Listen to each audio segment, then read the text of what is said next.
What is up, guys? It is Niles, and today we're back working on my 1987 Oldsmobile Cutlass. And today we're going to be swapping out these original velour seats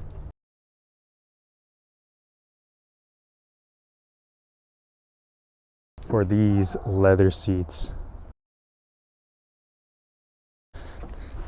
And check this out, they're also heated. These leather seats are from a company called LSeats. They do leather seats for a bunch of different makes and models of vehicles. They also allow you to choose the leather color, thread color, and some custom embroidery options. Upholstery is always really expensive, but these seats were pretty affordable, costing around $350 for both the front seats. I still need to buy the rear seats, but that's a problem for future Niles. I'm also adding heat pads to these seats because when we pull the engine out, we lose the heater. Your car heater works by pumping hot engine coolant through the heater core, which is blown into the cabin. Electric cars do use coolant, but the coolant never reaches higher than 110 degrees, and that's not hot enough for a heater core. Disassembly of these seats were pretty easy. You only need a screwdriver, 7mm, 13mm socket, and a T47 Torx bit. The passenger side, which I'm working on, has a manual slider, and only 2 pieces of trim to remove to access all the seat hardware. The driver's side, which is powered, has a lot more pieces to keep track of. Also need a pair of heavy-duty cutters to remove all the old hog rings. With the seat disassembly, make sure to stay organized and keep track of where all the hardware goes.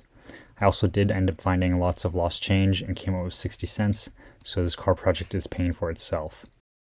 The frames of these seats came from the factory uncoated, and unfortunately I left these seats out in the rain, so they're a bit rusty.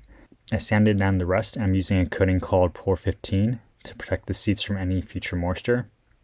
I use the same stuff on my floors after replacing them, and this stuff looks really good once it's dried. It's pretty smooth and very hard. The seat heaters that I'm using is this kit from Dorman. It comes with 2 heating pads, the wiring with a 3-position switch, some hog rings, and pliers. The pliers that come in the kit are pretty bad, so I bought a better pair online. Also, pro tip, make sure to test the heated pads before installing them under your upholstery. Ask me how I know. The old upholstery had this fiber cord sewn into the parts of the upholstery to hold down the leather to the metal rods molded into the seat form. The new seats also have the same cloth pockets for the cord, but no cord came in the kit. I read somewhere that you could use weed whacker string, so that's what I'm using. When using the hog rings, start from the center and move outward to prevent any wrinkles, and then when hog ringing the leather to the frame, move downwards to keep the leather tight.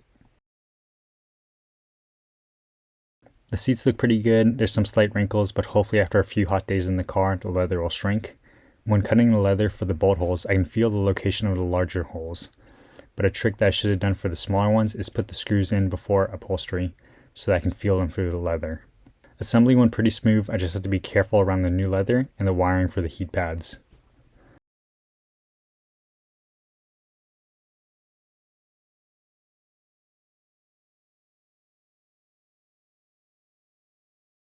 And there are the seats, guys. They look so good in here.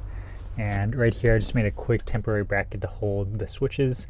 I wanted to originally put something underneath the seat, but so that was hidden. But I think I'm going to make a center console for this thing, so I'm going to put the switches up there like how it is in a modern car. But the seats are so comfortable, guys. And they just look so good. But thank you so much for watching, guys, and stay tuned.